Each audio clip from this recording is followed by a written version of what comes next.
In a corner of the galaxy where bureaucracy had achieved the status of high art and military protocols were treated with religious reverence, the Galactic Military Excellence Tournament had been operating with flawless precision for exactly 3,417 standard galactic years. Not 3,416, that would have been uncivilized. Not 3,418, that would have been excessive. The tournament organizers prided themselves on this level of exactitude, much like how they prided themselves on never having to clean blood off the ceremonial viewing platforms. The tournament existed as the ultimate expression of civilized warfare, a concept that most species across the galaxy had embraced with the kind of enthusiasm typically reserved for discovering new ways to ferment vegetables or arguing about proper queue etiquette. Every participating civilization understood the fundamental principle: war was an art form, not a barbaric free-for-all. It required strategy, honor, technological sophistication, and, above all, a deep respect for the established rules of engagement that had been carefully crafted by beings who clearly had nothing better to do for several centuries. The Zephyrian Empire, for instance, approached combat with the grace of a ballet dancer who had somehow acquired antimatter weaponry. Their warriors moved in perfect synchronization, their plasma rifles firing in sequences so beautiful that enemy forces often paused mid-battle to appreciate the aesthetic before being vaporized in an orderly fashion. The Zephyrians had won the tournament 47 times, each victory a testament to their belief that if one must destroy one's enemies, one should at least do it with style, and preferably to a soundtrack composed by their finest military musicians. The crystalline hegemony took a different but equally refined approach.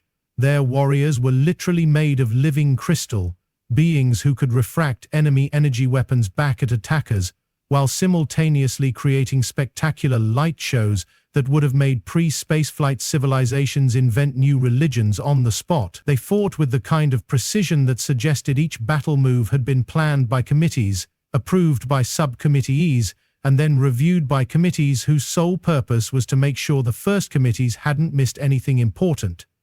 Their battle formations looked like geometric art installations, assuming geometric art installations could reduce enemy battalions to component atoms while maintaining perfect symmetry. Then there were the hive-touched collectives, species who had achieved the ultimate in military coordination by sharing a single consciousness across thousands of individual bodies. They moved like liquid metal, flowing around obstacles, overwhelming opponents through sheer synchronized numbers, and occasionally stopping mid-battle to hold internal debates about tactical decisions that somehow concluded faster than most species could fire a single shot. Their victories came through overwhelming numerical superiority, applied with the kind of mathematical precision that made battlefield computers spontaneously develop anxiety disorders. The quantum manipulators had mastered warfare across multiple dimensions simultaneously, fighting battles in realities where the laws of physics were more like gentle suggestions. They could phase in and out of existence, attack from directions that didn't technically exist, and occasionally win battles that hadn't actually started yet. Watching them fight was like observing a chess game played by beings who had taught the chess pieces to think for themselves, and occasionally rebel against the players. Each species brought their own particular flavor of sophisticated destruction to the tournament. The Void Shepherds fought by controlling dark matter itself, turning empty space into a weapon. The Thermal Engineers had weaponized stellar engineering, creating miniature suns as ammunition. The Probability Weavers attacked by adjusting the statistical likelihood of enemy weapons malfunctioning, enemy strategies failing, and enemy morale collapsing under the weight of mathematical improbability. For over 3 millennia, the tournament had proceeded with clockwork precision. Battles were fought according to established protocols. Honor was maintained, technology was showcased. Winners were celebrated with ceremonies that lasted exactly the appropriate amount of time, no more, no less.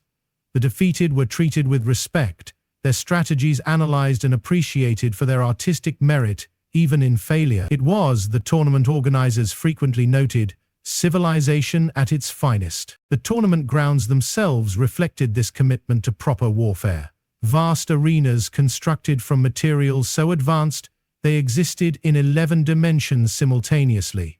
viewing platforms positioned at precisely calculated angles to provide optimal observation of the tactical brilliance below, environmental controls that could simulate any conceivable battlefield condition, from the crushing depths of gas giant atmospheres to the radiation-soaked surfaces of worlds orbiting neutron stars. Everything designed to test military prowess, while maintaining the dignity and honor that separated true warriors from mere barbarians. The judging system had been refined over centuries. Points were awarded not just for victory but for innovation, tactical elegance, adherence to established military principles, and something called combative aesthetic value that required 3 different advanced degrees to properly evaluate. The judges themselves were selected from the most distinguished military minds across the galaxy, beings who had spent lifetimes studying the art of war and could appreciate the subtle beauty of a perfectly executed flanking maneuver or the elegant simplicity of a well-timed retreat. Records were meticulously maintained. Every battle was documented, analyzed, cross-referenced, and filed in archives that stretched across multiple star systems. Military academies throughout the galaxy studied tournament footage the way ancient scholars once studied religious texts. The tournament had become more than competition. It was the definitive expression of how civilized beings conducted warfare, which made the growing unease among the tournament organizers all the more troubling. For the past several years, subtle pressure had been building from various galactic political bodies to include a certain recently discovered species in the competition. A species that had, admittedly, demonstrated some military capability during their brief but memorable first contact incidents. A species that had somehow managed to end 3 separate interstellar conflicts through methods that defied conventional military analysis. The humans. The tournament selection committee had reviewed humanity's military history with the kind of thoroughness typically reserved for investigating suspected war crimes. What they found was disturbing. Humans appeared to approach warfare with a fundamental misunderstanding of basic military principles. They showed a concerning tendency toward improvisation, a troubling disregard for established tactical doctrine, and worst of all, an apparent inability to take war seriously enough to conduct it properly. But political pressure was political pressure, and the tournament organizers prided themselves on their diplomatic flexibility. After extensive debate, careful consideration, and several emergency meetings that lasted until the early hours of various planetary morning cycles, the committee reached a reluctant decision. The humans would be invited, just this once. What could possibly go wrong? The human delegation arrived 3 days late, which immediately set several tournament record keepers into mild panic attacks. Not catastrophic panic attacks. Those were reserved for truly serious breaches of protocol, like wearing the wrong ceremonial ribbons, or addressing a quantum manipulator in the present tense instead of the probabilistically appropriate subjunctive mood. But mild panic attacks were sufficient to convey the gravity of the situation to anyone paying attention. The first sign that things were about to go sideways came when the human transport vessel requested docking permission at Bay 94 Alpha, which was specifically designated for waste disposal units. When politely informed of this error by traffic control, the human pilot responded with something that roughly translated to "close enough," and proceeded to dock anyway. The fact that they managed to dock successfully despite using a bay designed for garbage collection would later be cited in 17 different incident reports as evidence of either remarkable adaptability or concerning disregard for proper procedures. The second sign came when the humans disembarked wearing what appeared to be military uniforms that had been designed by someone who had heard uniforms described second-hand by a colorblind individual with strong opinions about camouflage patterns. The various shades of green, brown, and what could charitably be called dirt-colored created a visual assault that made several crystalline hegemony observers spontaneously dim their natural luminescence in what appeared to be aesthetic self-defense. The tournament's welcoming committee, led by a distinguished Zephyrian general whose decorations represented approximately 4 centuries of military service and tactical brilliance, approached the human group with the kind of cautious optimism typically reserved for defusing unexploded ordnance. The general had prepared a formal greeting that incorporated traditional elements from 47 different galactic military traditions, demonstrated proper respect for human cultural practices as understood by the galaxy's leading xenoanthropologists, and had been reviewed by 3 different diplomatic corps to ensure it contained no accidental declarations of war. The human team leader, a stocky individual whose uniform bore markings that presumably indicated ranked but followed no recognizable system of military hierarchy, responded to this carefully crafted diplomatic masterpiece by extending a hand and saying, "Hey there, nice digs you got here. Mind if we grab some chow before the shooting starts?" The resulting silence lasted exactly 14 seconds, which was precisely 13 seconds longer than any pause in recorded tournament history. Several alien delegates used this time to rapidly consult their translation devices, certain that some crucial meaning had been lost in linguistic processing. The hive-touched collectives held an emergency internal conference that concluded with what could only be described as collective bewilderment. The probability weavers immediately began calculating the statistical likelihood that this was all an elaborate practical joke. The humans, apparently unaware that they had just committed what amounted to diplomatic sacrilege, proceeded to unload their equipment with the kind of enthusiastic efficiency that suggested they were either supremely confident or completely insane. Possibly both.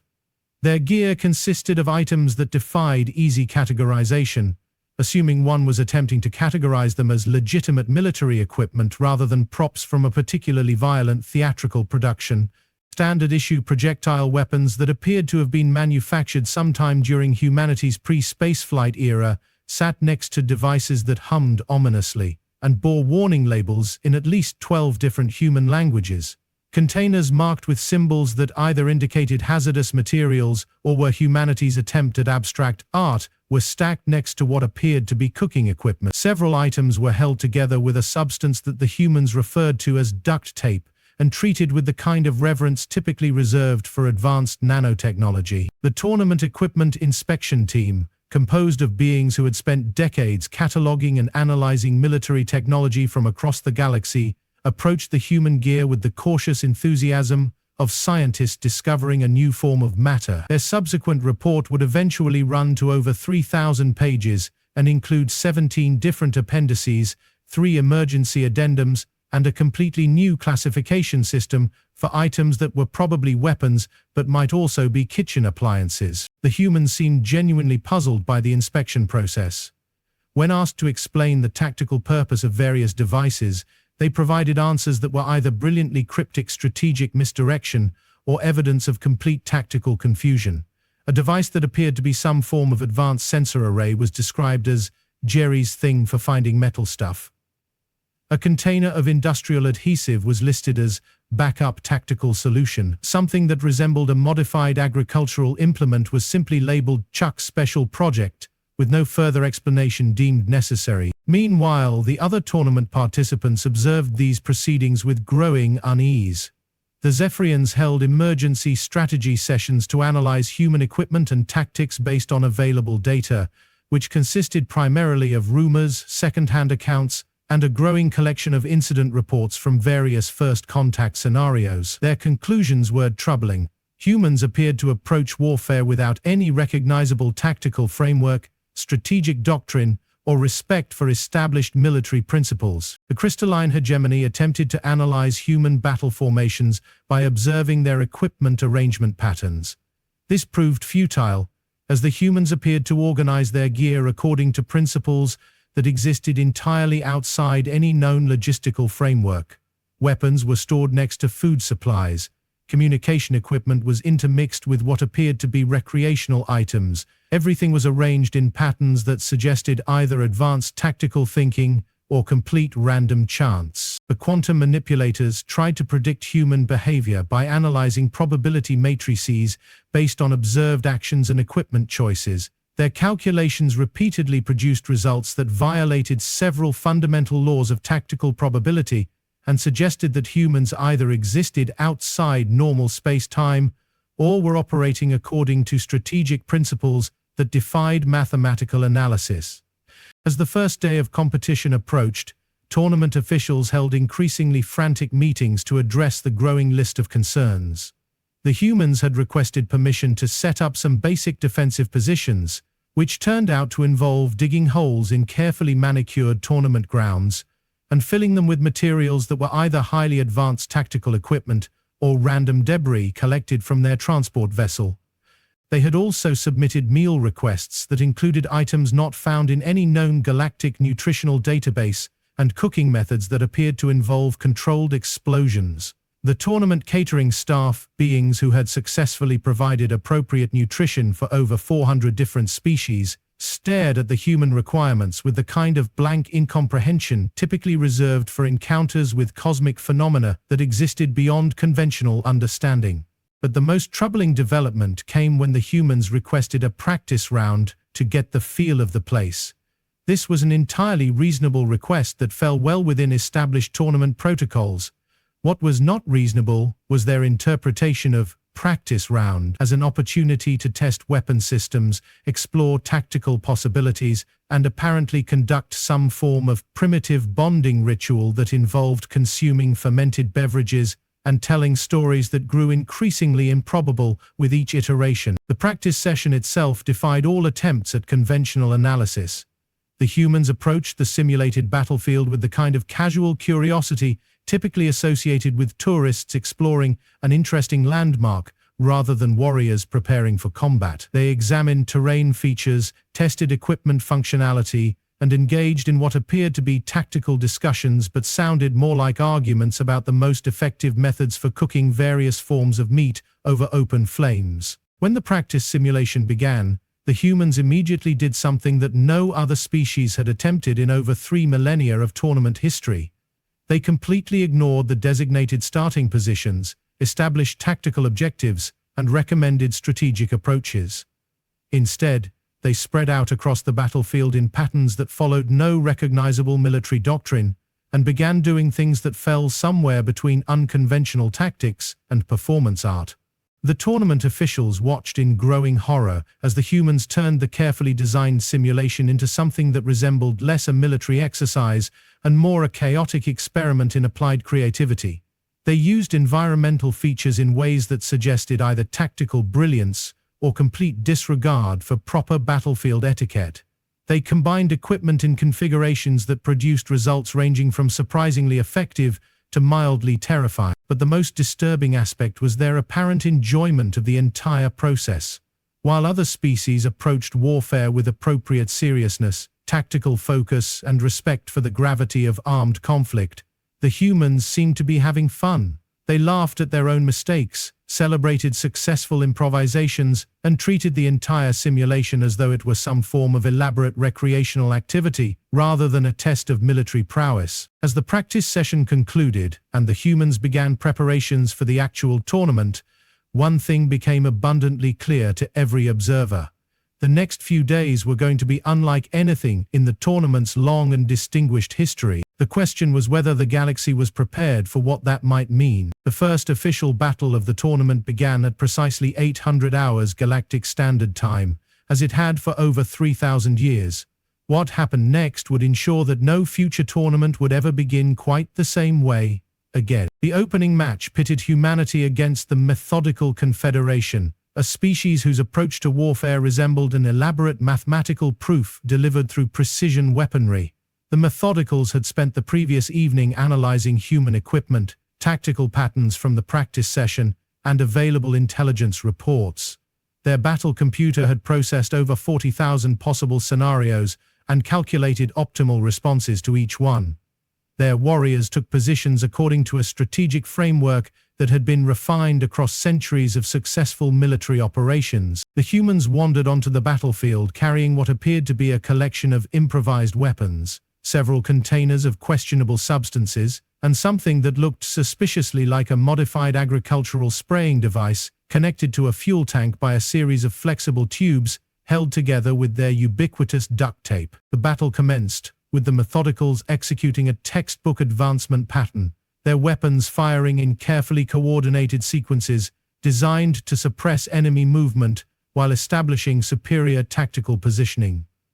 It was a thing of beauty, assuming one appreciated the aesthetic value of perfectly calculated destruction delivered with mathematical precision. The humans responded by doing something that would later be described in incident reports as tactically inexplicable.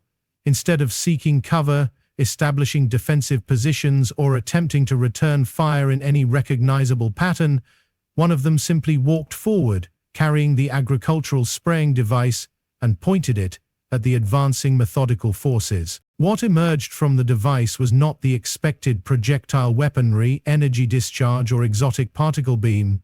Instead, a stream of burning liquid arced across the battlefield in a pattern that suggested either advanced tactical planning or complete accident. The liquid adhered to surfaces, continued burning despite environmental conditions, and produced a psychological effect on the methodical forces that their battle computers had apparently never been programmed to address. The sight of their carefully maintained battle formations being disrupted by what appeared to be weaponized agriculture caused the methodicals to experience something unprecedented in their military history: tactical confusion. Their response protocols had no classification for enemy employing modified farming equipment as incendiary weapon system. Their strategic database contained no appropriate countermeasures for flammable liquid deployed via improvised spraying mechanism. But the truly devastating aspect was not the weapon itself, but the human wielding it.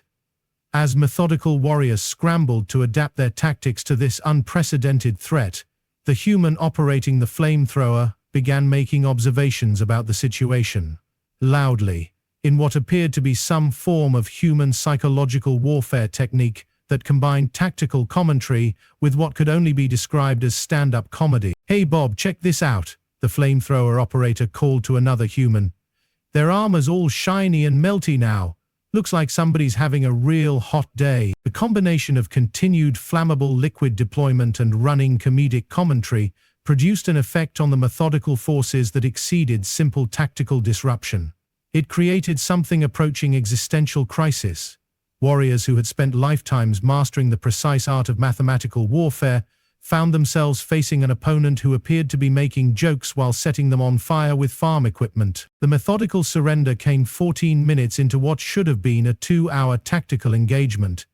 Their commander, a being whose tactical brilliance had been legendary across multiple star systems, submitted a formal concession that included a request for psychological counseling and a complete review of military training protocols. Tournament officials declared the match concluded and immediately called an emergency meeting to address what they diplomatically termed tactical irregularities. The humans, apparently unaware that they had just traumatized an entire military tradition, began discussing the effectiveness of their flamethrower technique with the kind of enthusiastic technical analysis typically reserved for successful scientific experiments. The second match, scheduled for the following day, pitted humanity against the unified honor clans, warriors whose military philosophy centered on personal combat, individual prowess, and adherence to ancient codes of battlefield conduct. They approached warfare as a test of character, skill, and moral fortitude. Their equipment consisted of weapons that had been crafted by master artisans, armor that represented generations of metallurgical advancement, and tactical doctrines that emphasized courage, honor, and death before dishonor. The humans arrived carrying the flamethrower. Also several other devices that had apparently been constructed overnight, using materials requisitioned from tournament maintenance facilities, borrowed from catering services, and possibly stolen from waste management systems. The resulting collection of improvised weapons looked like the products of a particularly creative scrap metal artist who had received detailed instructions about destruction techniques from an engineering manual written by barely functional madmen. The honor clans attempted to approach the engagement with traditional dignity, issuing formal challenges, declaring their noble intentions, and requesting that combat proceed according to established codes of honorable warfare. The human response was to deploy what they had apparently decided to call tactical innovation strategies. This involved using the flamethrower in combination with other improvised weapons to create battlefield effects that defied conventional military analysis. They launched projectiles that exploded into clouds of irritating but non-lethal substances, They deployed barriers constructed from materials that were either advanced composite armor or random debris welded together by individuals with questionable engineering credentials. They used communication equipment to broadcast what appeared to be either psychological warfare techniques or humanity's traditional music, assuming humanity's traditional music was designed to induce temporary insanity in listeners. But the most devastating weapon in the human arsenal turned out to be their apparent inability to take the situation seriously. While Honor Clan warriors attempted to engage in noble single combat, the humans treated the entire battle like some form of elaborate team-building exercise. They called out encouragement to each other, offered tactical suggestions that sounded more like cooking advice, and maintained running commentary that turned a serious military engagement into what resembled a sporting event narrated by individuals who had never actually seen sports, but had heard them described by people who might have been making things up. "Watch out for the guy with the big stabby thing," one human shouted while deploying some form of smoke-generating device. "He looks all serious and honorary." "Don't worry, I got something for Mr. Serious," another replied, producing a device that appeared to have been constructed from spare parts and excessive optimism. "This baby's gonna make him rethink his life choices." The Honor Clans found themselves facing an enemy that violated every principle of proper warfare while simultaneously being impossible to defeat through conventional means. Their weapons, designed for combat against opponents who followed established military protocols, proved less effective against enemies who approached battle like a recreational activity that happened to involve explosions. The match concluded when the Honor Clan commander, a warrior whose personal courage had never been questioned across a lifetime of military service, submitted a formal request for strategic consultation. Not surrender. Warriors of the Honor Clans did not surrender, but strategic consultation, which was a diplomatically acceptable way of admitting that they had no idea how to fight opponents who seemed to exist outside normal tactical reality. The third match was cancelled when the Probability Weavers, scheduled to face humanity next, submitted a formal withdrawal from the tournament. Their explanation cited statistical impossibility of predicting opponent behavior and mathematical breakdown of strategic analysis systems when applied to tactically chaotic entities. They also requested access to therapy services for their battle computers, which had apparently developed the digital equivalent of nervous disorders after attempting to process human combat footage. Similar withdrawals followed from the temporal strategists, whose ability to predict enemy actions through limited time manipulation proved useless against opponents whose actions appeared random even to themselves. The Void Shepherds discovered that controlling dark matter was significantly less useful when enemies deployed weapons that existed entirely outside established physics, through what appeared to be sheer stubborn refusal to acknowledge natural laws. By the end of the third day, tournament participation had dropped from the original 47 species to a mere handful of competitors, who were either too proud to withdraw or too curious to stop watching. The humans, completely oblivious to the chaos they had created, continued treating the entire tournament as an opportunity to test increasingly ridiculous tactical innovations, while maintaining the kind of casual camaraderie that suggested they were all old friends engaged in a friendly competition, rather than representatives of their species, in the galaxy's most prestigious military tournament. The Flamethrower had become legendary. Tournament footage of its deployment was being studied by military academies across the galaxy, not as an example of effective tactics, but as evidence that everything they thought they knew about warfare might be fundamentally wrong. The device itself had been requested for analysis by no fewer than 17 different research institutions, 12 military think tanks, and one organization that studied psychological warfare technique. The humans had turned the Flamethrower down for analysis. They needed it, they explained, for the final rounds, assuming there were any opponents left to face them. The final match consisted of humanity versus the last three remaining alien coalitions, who had formed an unprecedented alliance based purely on mutual desperation. The quantum manipulators, crystalline hegemony, and thermal engineers pooled their most advanced technologies, combining dimensional warfare, living crystal tactics, and stellar engineering into what should have been an unstoppable force. The humans arrived with the Flamethrower, several new devices that appeared to be constructed from tournament vending machines, and a battle plan that consisted entirely of Let's see what happens if we do this. The battle lasted exactly 47 minutes and became the most studied military engagement in galactic history. The humans won through a combination of tactical chaos, weaponized humor, and what military analysts would later classify as strategic impossibility. Their victory speech consisted of asking if anyone knew where they could get decent barbecue in this part of the galaxy. The tournament was immediately restructured. New rules were implemented. Psychological warfare was banned. Improvised weapons were prohibited. An entire new category of regulations was created specifically to address human spy tactical approaches. And humanity was quietly, diplomatically, permanently uninvited from all future galactic military competitions. Some traditions, it turned out, were too civilized to survive contact with humans.